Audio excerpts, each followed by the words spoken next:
Number 28. Help of the sufferer is done by bringing the sufferer out of hypnotic sleep in the game of life. The sufferer must be brought out of suffering into a state called pure I, and from this new state to look at the game of his suffering consciousness and the causes created in the game that led him to suffering.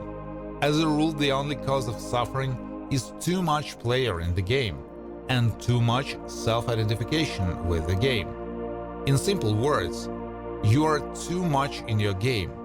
Reduce the share of yourself in the game, and with this share will go your suffering and also the reasons for suffering that you create yourself. Sometimes stay in your pure I, and you will learn to dissolve all your sufferings in it. It is like a parent distracting a crying child who lost in a computer game and too fell under the hypnotic sleep of this game. The parent, as the more awakened of the two at the moment, redirects the consciousness of the crying child in another direction, inventing a new game for him. The same happens with spiritual practices. The teacher redirects the consciousness of the awakening seeker to the creation of a new free frame of consciousness, in time telling the student the way, how, and why this new frame of consciousness. The student, too, will have to destroy already by himself to fully awaken from all frame constructions and truths accompanying the frame of free consciousness, and eventually dissolve everything, entering the nature of our pure I, whose name is Nirvana, into our eternal body from it, i.e. from our pure I, spontaneously manifesting through the space of united consciousness, to play eternal games of consciousness, remaining awakened again, always.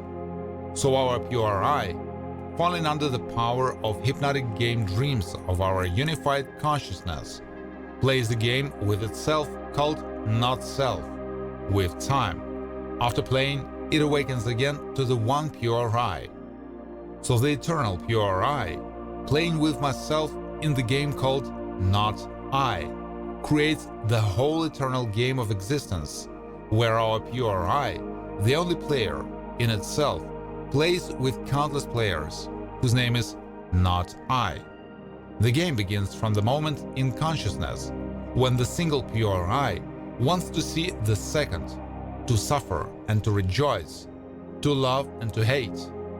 Know that already from this moment, the game in any of the realities has begun.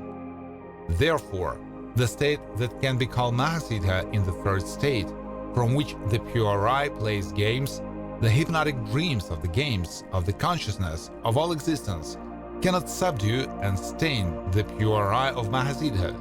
He is Mahasiddha, tempering the perception of any reality of games by the practice of Mahasiddha, which teaches to manifest Mahasiddha in every moment of eternity of games of living consciousness from the pure I, digression. Why do I say from the pure I, and not from the higher, as many people say? Because as soon as you arrive in the pure I, you will realize that there is no second here. The higher, the lower, is the game of consciousness, and here in the pure I am one. And in the place where I am one, the knowledge of the second self is just a hypnotic dream. Do not fall into hypnotic dreams of knowledge.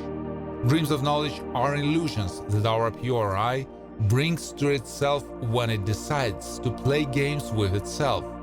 But when you awaken to your pure I, then God and gods, higher and lower, will melt for you in your one pure I, in the image of your one body of consciousness, the name of which is being. This is all that has always been and will always be written to you, sleeping Buddha, for your awakening. Therefore, when meeting a newborn child, you can say this phrase, "Welcome to the playful dream, sleeping Buddha." This sentence will support the parents in the awakened state and will help in time to awaken the child as well, because they all, the family, sleep in the same dream, and inside them a single pure I sleeps playing in a dream of the second, third, and so on, at the same time always ready to wake up. But no one will wake up because everyone in the family is comfortably asleep, and who and when in the family or after the family will become an alarm clock is always a mystery for the sleeper, because he is not looking for it.